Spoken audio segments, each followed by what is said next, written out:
Welcome to Morning Coffee with Dr. Stephanie. I am Dr. Stephanie D. Barnes, and by day, I am a healthcare innovation attorney, but I am always the liberated lawyer. And I am committed to helping high achieving women experience a life that is meaningful, joyful, and fulfilled because life is too long to be unfulfilled. And I've got a question for you. What's in your cup? As busy CEOs of our lives, we are always filling the cups of others. We fill the cups of our loved ones with inspiration and motivation. We fill the cups of our teams in the marketplace, in the workplace, with encouragement and motivation. But what is left for us? You cannot pour from an empty cup. So here's a little goodness for you so that you can serve others from the overflow.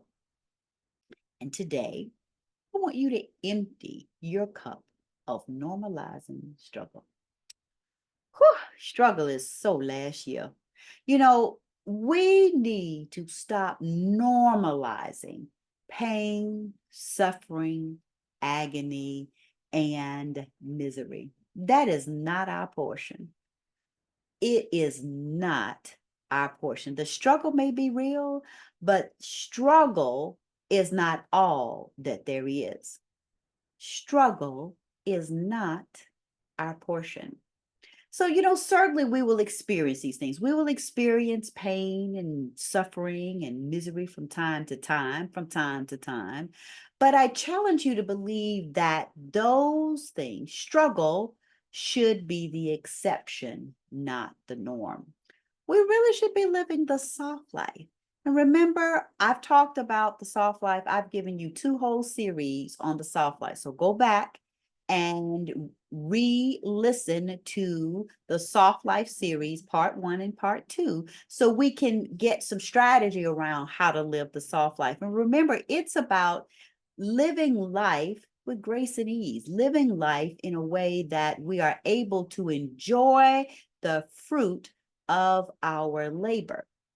And so I really want to reiterate a component of that, and that is this notion that everything has to be a struggle. No, it shouldn't.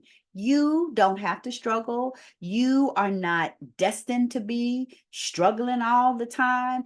And it's time for you to stop right now. Yeah, I'm talking to you. Stop normalizing struggle. So here are 5 ways to do that. Here are 5 ways to stop normalizing struggle. Number 1, don't fall victim to the belief that your life is a struggle. I'm going to tell you right now, I had to do this with my own self. Maybe about 4 or 5 years ago, I had convinced myself, it's 6 years ago, I had convinced myself that I was in a season of Job. What the hell did I proclaim that over my life? And because that is what I proclaim, I struggle.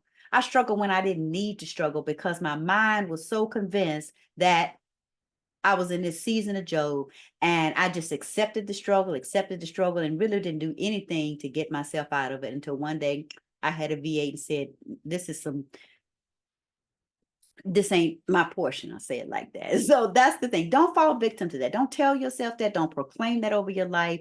If somebody tells you that, you give them half the peace sign and keep moving. I ain't mean to do it. But anyway, give them half the peace sign and keep it moving. Number 2, don't allow others to create strife in your life and tell you that you should just suck it up or accept it. Because a lot of the struggle that we have in our lives is not generated from ourselves. It's generated from the foolishness of others in our lives that we allow to invade our space. So don't let someone else create strife and then tell you that you have to accept it. You can get them half the peace sign too. Number 3, decide. This is powerful. Decide that you deserve better. Boom. Because I'm going to tell you, the moment I decided, wait a minute, this is not my season of Job. My name ain't Job. My name is Stephanie. My name is Stephanie Denise Barnes, and I don't have to live a life of memory. When I decided that, I turned things around immediately. And that not only shifted my mindset, it opened my eyes to see that I didn't have to struggle. Y'all, I committed to struggle when I didn't even need it. I did not avail myself of the resources that I had because I was so convinced that this was my season of struggle and that's what I needed to do. So decide that you deserve better. Number 4, Don't accept less than what you deserve, period. Don't accept less than what you deserve. When you decide what you deserve, know that that is your line in the sand and don't let anyone cross it.